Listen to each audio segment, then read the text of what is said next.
You are now entering Nick and Mello's hyperspace. I'm Nick, and my favorite episode of The Acolyte was episode 5, Night. And I'm Carmelo, and my favorite episode was episode 5, Night. Go figure. We are cosmically connected. Go figure. In our journeys through hyperspace, we examine anything and everything Star Wars from the point of view of two lifelong fans, one young, one old, who came together through the will of the Force. And today we are reviewing and talking and marveling about The Acolyte, the latest live-action television show of Star Wars. And as we usually do, we're going to do a non-spoiler section of our episode, and then we'll switch to spoiler full for the remainder of it. This is really interesting, Nick, because the High Republic has been fiction and comics for a very, very long time. And this is finally when we get sort of screen Acolyte, television Acolyte. And we've never had anything like that. So that's one of the exciting things about the show for me. I enjoyed the first time we get to see a story take place outside of all the movies. You know, all the other TV shows and movies are taking place in that, 1 through 9 gap. And it's kind of nice to see something over here by itself a little bit. It still has some connections, obviously, to the movies, but it's still kind of its own little thing and feels a little disconnected for the most part. So I enjoyed that part of it. And it's interesting because it's sort of doubly new, because even though it's set in the High Republic, it is said after all of the stories that we are seeing in the comics and novels now. So we're not really in the same moment of the galaxy. We are, I think, 100 years before Phantom Menace. Yeah. Something like that. And so we are long before the Skywalker saga, but we are not exactly where we were with the novels and the comics. So it's really exciting to be in that world, but to be in a slightly separate moment. Did you have specific sort of elements about the story that you really enjoyed? We'll talk about it later, I'm sure, but I enjoyed the kind of the glimpses we saw of the state of the galaxy, of some politics, slight politics. It didn't really go heavy into the politics until I feel later in the series. I enjoyed seeing that. I enjoyed the questioning of the purpose of the Jedi and the institution itself, which this is not new to Star Wars, but it's a really kind of a whole series dedicated to it. It's kind of nice. We have not really seen a whole series solely dedicated to that, and seeing a way more balanced approach to the Sith versus the Jedi story, where we can root for the Sith, not necessarily root for them, but we can empathize with them a little more. Those characters and the characters that make certain decisions more so than in the past when it was just very black and white. This one we can see both sides of it a little better. And no, there's not really I think one of the quotes in the show is, there's no right or wrong, good versus evil. It's, who has power, who's able to hold it, which is a good quote. I really enjoyed that. That is a really good quote, because I think one of the things that I found really, really interesting about the show was about the complexity of power. We have this sort of notion that the Jedi, as being the establishment and being, quote unquote, the good guys in most of the Star Wars stories, here they are sort of seen as much more complex. And the show, in a way, sort of questioning, who are the good guys? I'm not saying that. I get really annoyed when people online say the Jedi are evil. It's like, it's a lot more complicated than that. Yeah. Palpatine is evil. Sure. But I don't know that to say that every single Jedi is evil.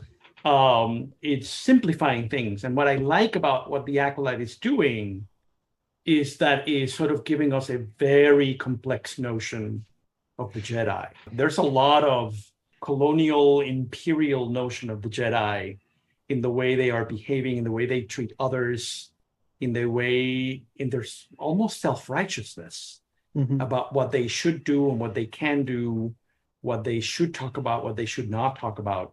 And I found that really, really interesting. The Clone Wars did a little bit of this. I think a lot of what Disney I have enjoyed so far of what they've done with Star Wars in this era is we've gotten shows that there's a little ambiguity about good and evil and what's right and what's wrong. Shows like Andor shows a lot of gray. Shows like this, obviously, I think even The Mandalorian, with some of the way they Yeah. handled the different clans clashing with each other, Yes. um, and the notion that stereotypes are being tested and your traditions are being questioned. Yeah, I enjoyed that approach more than which I love the original trilogy more than anything, but it's very classic fairy tale, good Yep. versus evil, Yep. right and wrong. Yep. Right. Maybe might be a controversial opinion. I think that's why some people are turned off by this era of Star Wars. Yes. Some people maybe just want a simple good versus evil tale. Yep. And I think Star Wars has matured to a point where there's more to tell besides good versus evil. Totally And agree. some people are just caught in the past and they don't want to accept that. Maybe that's what it is. Yep. Maybe they can't handle nuance in life. They just want to be told what's good, what's bad, and who do I vote for, who do I believe in. Yep. Yeah. So in the year 2024. In the year 2024, which I get it. It would be simpler if life was like that, but that's not how life works. But that's not how life works. Yeah. I loved that it was a mystery. Mm-hmm. That the genre of the show was like a mystery novel. And so that was really fun, like not knowing what the hell is going on in the very first episode and very slowly figuring it out. Mm-hmm. I know that a lot of people have been turned off by not being able to figure it out early, but I really enjoyed slowly putting it together. Yeah, I think that's a good point. I like a good mystery. I don't like being told in the first, episode or two or 20 minutes of a movie what the problem, what the solution is or anything like that. For another Star Wars alumni, I think that's why I love the Knives Out movies so much. It takes there's a payoff at the end that's really worth it, and I'm kind of glad Disney Plus is not doing the Netflix model where it just gets dropped all in one day. I've kind of enjoyed week to week us speculating and us thinking about, oh, well, maybe this character did this, or oh, what does this mean? That's more fun to me than if we watched it in a weekend and then it was kind of over with it by the next week, So I like seeing the show. I always see the show twice when it first drops, and I like thinking about it. And so it's really nice that it gives me a week to, and I could do it if the whole thing drops, but I probably wouldn't. So yeah. it's nice to do the pacing. So yeah, definitely. Are you ready for spoilers? Yeah, definitely. I am definitely ready for spoilers. Oh, there's a lot to talk about. There's a lot to talk about. I don't know where to start really. Do you have anywhere you would like to start? I want to start with the first episode. I want to start with the fact that the trailer kept talking about Carrie-Anne Moss being in the show. Oh, yes. And being a major character. And she is dead in the first 10 minutes of the show. Yeah. And I call that the Psycho effect. That was a movie from 1960 by Alfred Hitchcock. Mm-hmm. That the star of the show, of the movie, is killed a third into the movie. And this was, it was a horror movie, and it was shocking to an audience because they thought, okay, well, she can't die because she's the star. And Hitchcock kills her. And so I love that they did that at the beginning. I just love that they did that. I love that we have flashbacks, so we get to see a lot more of Indara. Right. Because it would have been sad if I never see her again. Right. But it was really interesting. That beginning was just so good. What's funny? When they killed her, I was surprised, but I wasn't shocked. I kind of had a feeling a lot of these characters may die at some point. I didn't expect it to happen that soon. And then later, I want to talk about our favorite episode here soon, but in that episode, there were some characters that were killed that I was like, well, they have names. We've gotten to spend time with them. They're not going to kill them because there's a bunch of, red shirts, back in the backgrounds that we get to see them. Red shirts there to kill. Yes. And so we're not going to kill the characters that we've, had speaking lines. Not quite. Those deaths were very hard to watch and very, very tragic. One of my favorite characters. I kept thinking, she's not dead. She's not dead. She's not dead. She's not dead. Yes. They're going to do something. She's not dead. She's not dead. And she was one of my favorite characters in the show. She was wonderful. I wanted more time with her. I was very sad. Yes. And it is interesting because it is sort of in line with the High Republic stories. True. That's very true. Because at the end of phase 1 of High Republic, with the adult novel that Claudia Gray wrote, there's some A lot of your favorite characters die. Please do not kill them. Yeah. And they did. And so it's sort of in line with the High Republic mode, but it still took me by surprise. It makes me think of the Phase 2 novel, Path of Deceit. In that very first novel, the main character, the Jedi, what was his name? Kevmo. I thought, oh, he's going to be one of the main characters. Wonderful.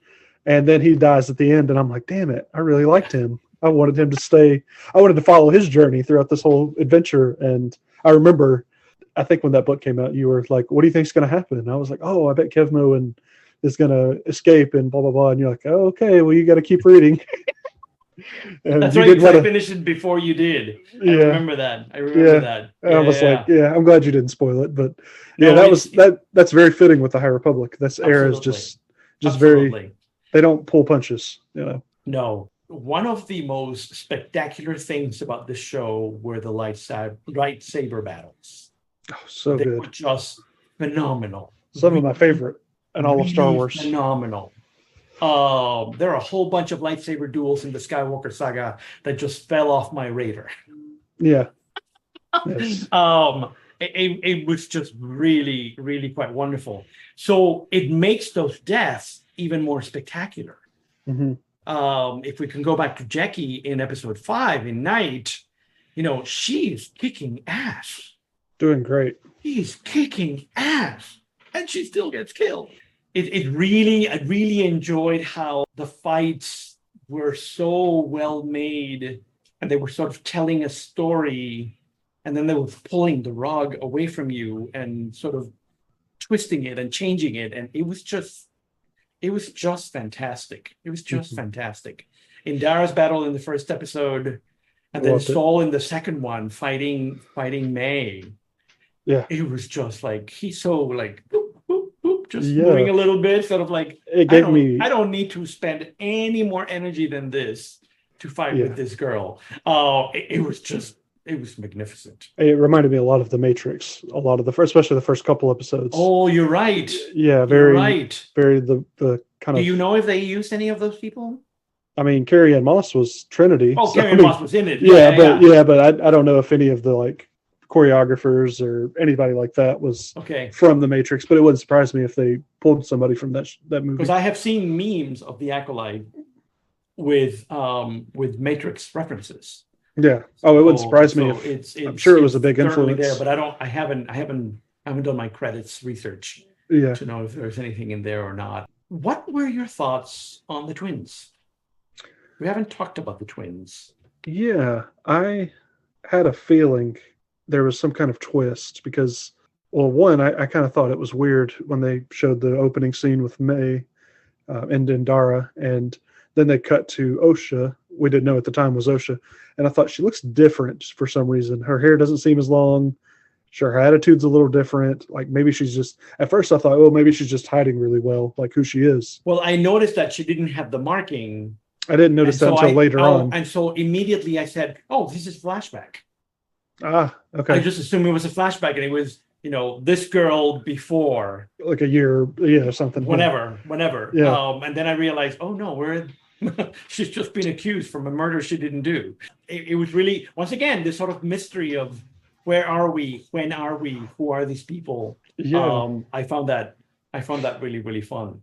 I enjoyed the subtle differences throughout the show of like the way that by the end of the series, May and Osha switch spots, but we see that foreshadowed plenty of times with the way their clothing changes, the way they're positioned, and I didn't like Osha at first, but I think I really come to enjoy her by the end, like a lot more than I thought I was going to.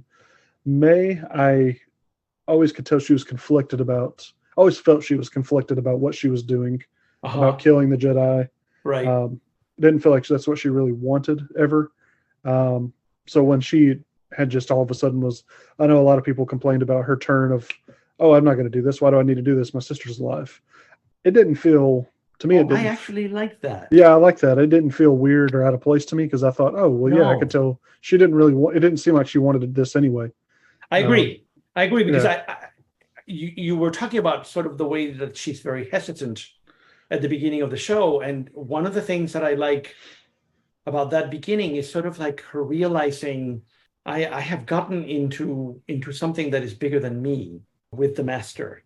When she discovers that her sister is alive, it's sort of the perfect escape for sort of saying, I'm doing this out of revenge, but my sister is here. This is what matters to me. Right. There's no need for revenge. There's no need for revenge because she's alive. And so I found it very natural. I found it a very natural reaction to the kind of person that she is. I just watched the 2 flashback episodes. And it's really interesting how Master Soul at one point confuses May with Osha because he doesn't know them. And May shows up and he's like, Osha! And it's really interesting that we know who that person is. Soul is still Clueless, sort of like figuring out which one is which I thought it was a really nice touch of seeing these two sisters or split people. What I don't know what we're going to call them. That was my question for you, is how did you feel about the reveal of them being split into 2 people essentially? I liked it. I don't really understand it, but I like it. I like it quite a bit. I love the idea of this planet creating life because of that vergence in the Force, and I like the witches sort of saying, let's create life. Let's use the vergence of the Force for creating life, for sort of continuing a new generation of witches. Because remember, they're in exile. They're all women, and so having these two girls is sort of like continuing the tradition of the witches themselves. I enjoyed that very much. So I'm going to shout out my wife Haley, who blew my mind when she told me this or thought of this, because it didn't cross my mind. Do you remember in the final episode when they're having their resolution and they're repeating that little phrase chant they say to each other? I've not seen anybody else talk about this. I could be wrong. I'm sure maybe somebody else has thought of it, maybe not. But I was wondering, because they both mentioned, who taught us that? And Haley thinks that was the spell that Mother Anastasia used to create them. And I was like, oh, that's genius. And that's how they know it. And I'm like, that's beautiful. I was like, oh, that would make sense. Okay, Haley, thank you. Wherever you Haley, are in the house. Haley, whenever you're listening to this in the future. Oh my God, that's just that's beautiful. That was a great that idea. Is beautiful. Okay, I love this. Yeah. No, that's great. That's great. Yeah, because it makes a lot of sense to me. Yes. Yeah. Yes. Oh, that's great. That's a good one. I was like, oh, that's really good. I was like, I'm stealing that. So I had to give her credit, though. While we're talking about witches, I love the witches.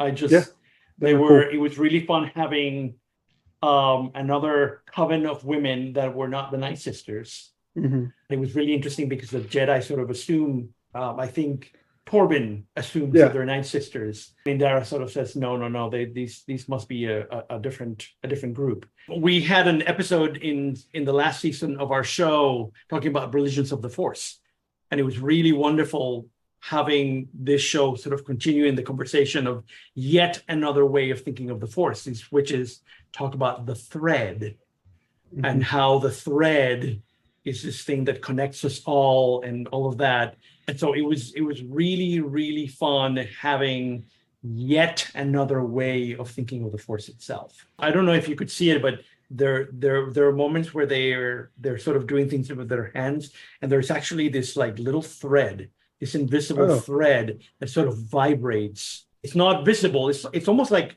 it's like the air is moving. It was really quite beautiful. I did not see that. I had to watch that again because I've seen that episode number 3 so many times. Interesting. I sort of saw it and I'm like, oh, that's really curious. Okay, but it's in episode 3 when we are from the point of view of the witches themselves before the Jedi show up. But that was fun. I really enjoyed that. So since we're talking about the flashback episodes, I will go ahead and talk about the other one.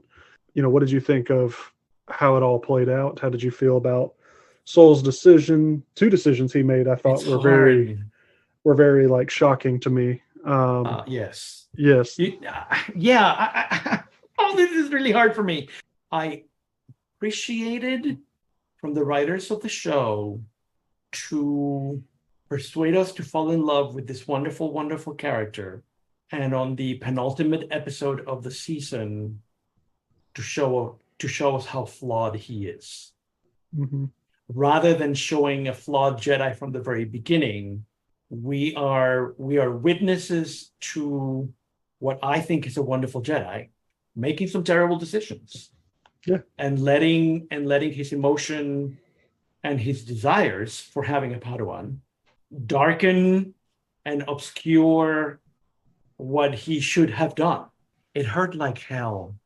Yeah, to see him. It hurt like hell. The last two episodes were really hard for me to process afterwards, because we're not dealing here.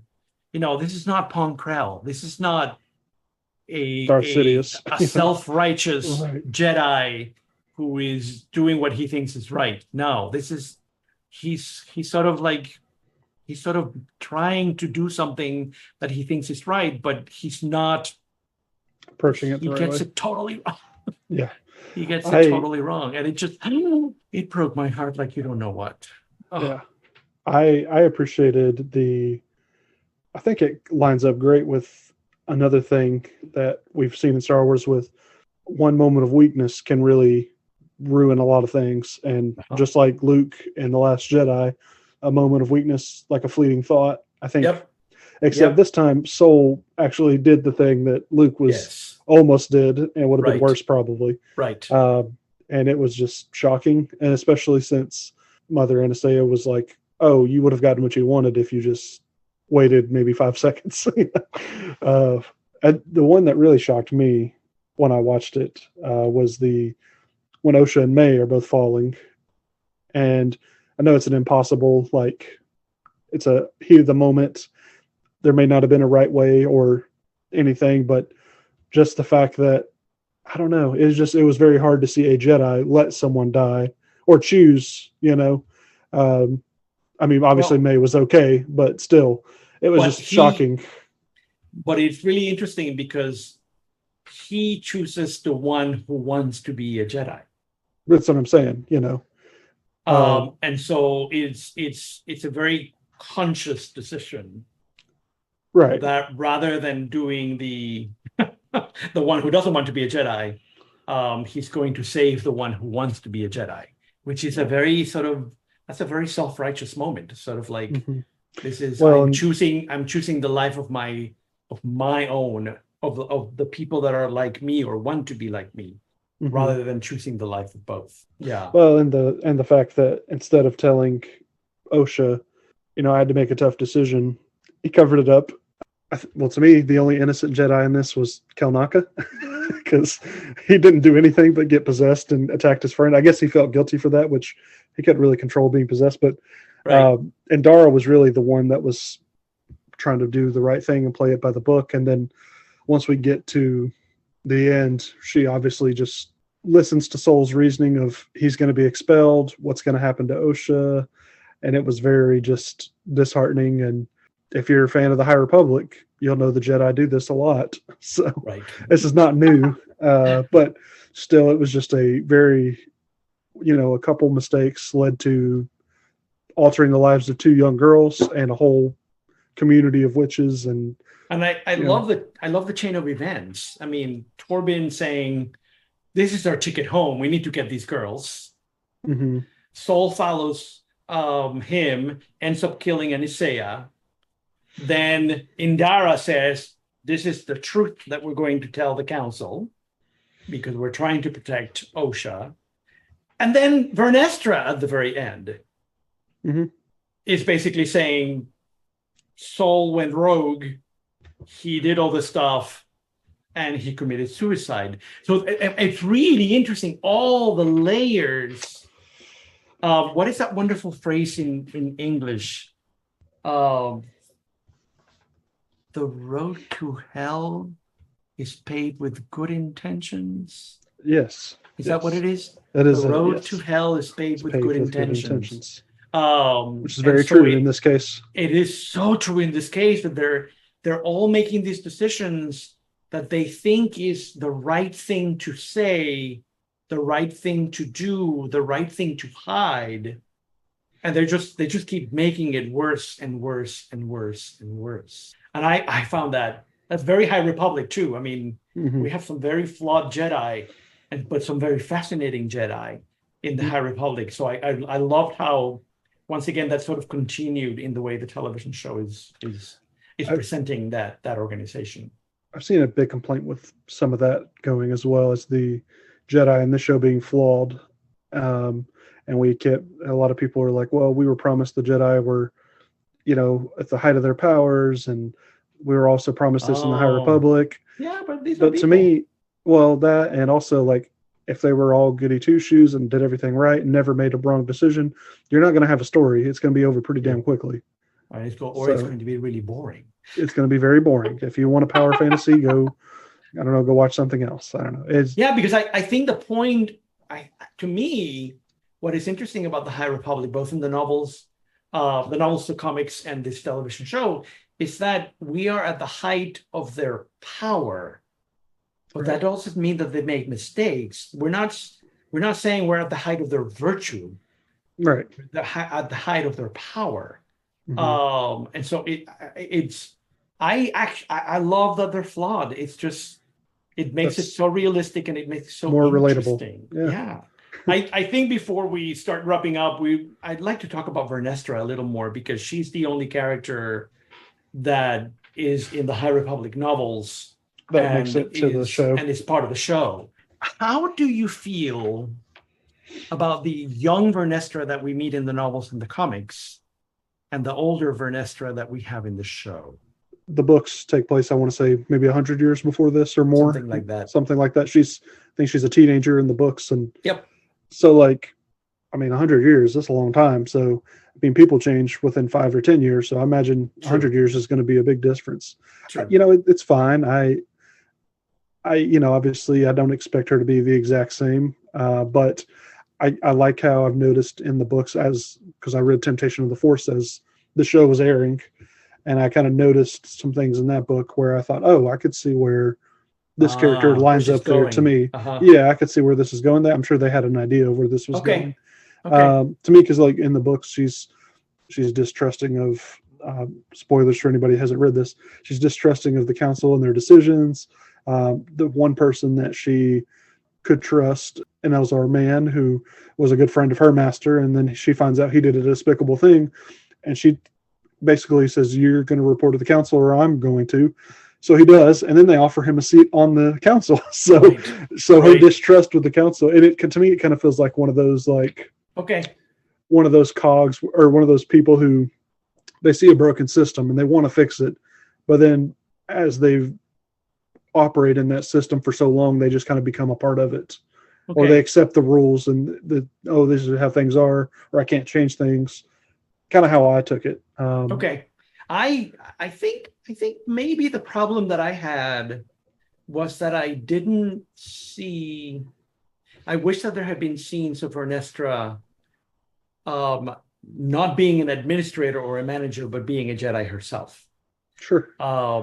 And so maybe then I would have been able to see the connection between the one that we know in the comics and the novels, and the one that we see as an adult. You're right, people change.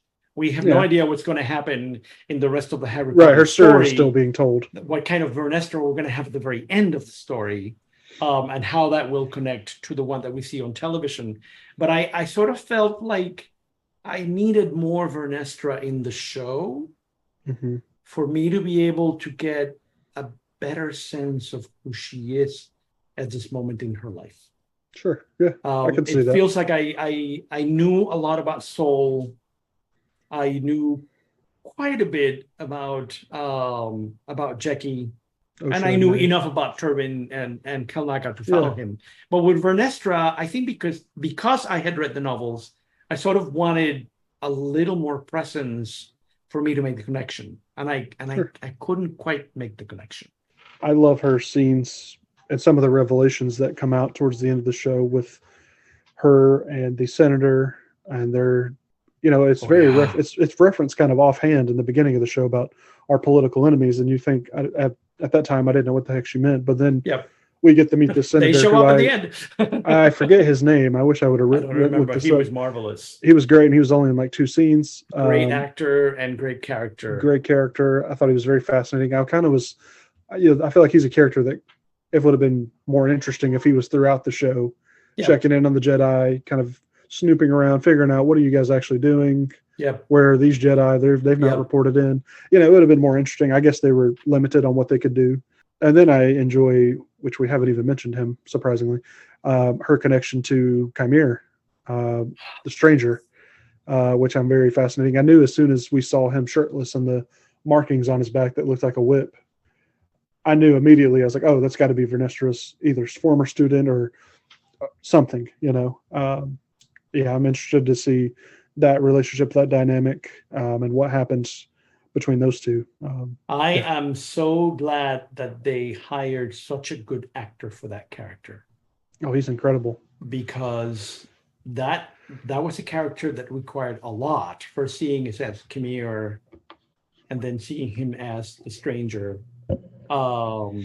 It was just, he was marvelous. He was marvelous. He was incredible. Every time he was there. It just an incredible character and an incredible acting job. He was one of the highlights. I mean, to me, Saul and Chimere were the two, and then Jackie right there, and then Jackie just sort of like pushing her way through those two men.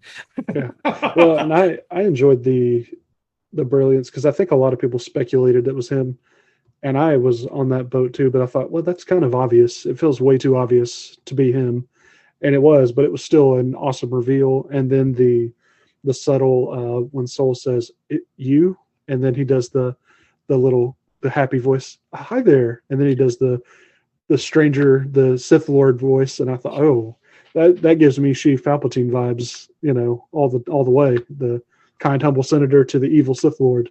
What a heck of an actor. I mean, he's really great. I just loved it. In that very last episode, when Vernestra arrives at Brendok, and she starts sensing that he's there, and so he senses that she's there, so he puts the helmet. So he can sort of hide from it. Oh, yeah, and he was. I get the sense that he was actually fearful, like he was scared. Yeah. Which is usually we don't see that a lot in Star Wars with the villains. It was so good. It was so good. Also, I just have to throw this in there because it was the freaking coolest thing ever. The man headbutted a lightsaber. That was freaking badass. I don't. The what? He headbutted a lightsaber when he was fighting. That was freaking sick. I'm usually not a rah kind of guy, but damn, that was cool. It was just the fights were. Yeah, he was some of the best fights in Star Wars. Period. Any final thoughts? One quick thing is, I'm assuming I know your answer, but would you like a season 2? And 3 and 4? Yeah. There's some things we didn't mention, but they teased some things that I am very curious to see if they pick up on. Darth Plagueis shows up for a hot second. Yoda shows up for a hot second. Literally a second. I'm sorry? Literally a second. Literally a second. Yeah. But I'm also really curious. I almost wish that the second season is mostly about Vernestra, Chimere, and Plagueis. That's what I hope. And Osha and her, where she fits in. Yes. But I think that's what I'm really curious about. Getting that connection. Like, I'm still questioning, like, does Chimere know that Plagueis is in that planet? Like, right. Does he even know? And, if we follow the rule of 2, the answer is probably not, unless Chimere is trying to get an apprentice to help him kill Plagueis. And I wonder because too. That's sort of the narrative. You have a master and an apprentice, and the apprentice kills the master and gets his own apprentice. But we don't know, and it's really exciting. It's really exciting not to know, but only if there's a season 2. Only, yes. And I really am curious of, how much did Chimere know of May and Osha's past, or how they found out about it. Does Plagueis know about it? Because when Soul mentions they were created through the Force, Chimera makes a weird like, oh, that's interesting kind of face. Like, Right. we obviously know Plagueis and what his ambitions are and the future of Palpatine, but yeah, just a lot of unanswered questions, and I'm glad they left some meat on the bone. Oh yeah. Because Oh, I yeah. didn't want everything answered, especially Yeah. in the last episode. But I'm glad there's a door for season 2. We can make a beautiful meat stock out of that bone full of Yes. Oh yes. There's a lot Absolutely. there. Yeah, Absolutely. just very curious of how it gets followed up. So Yep. No, exciting it's stuff. exciting. It's really exciting. Beautiful show. I loved it, start to finish, despite all the backlash that idiots online complained about. I I'm thought not it was wasting incredible. any time in my podcast to Yeah, study the psychology. acknowledge them. Yeah. I'm just, people are allowed not to like things, Sure, but that's fine. I am allowed to like things. Yes, and I loved it. It was one of my favorite shows on Disney Plus. So It's been really fun. Well, thank you, Nick. Thank you, thank you, Carmelo. audience. May the Force be with you. May the second season of The Acolyte be Be among with you. us in Please. the next 2 years. Yes. Woohoo! Crossing our Please, fingers. that would be awesome. Bye, everybody.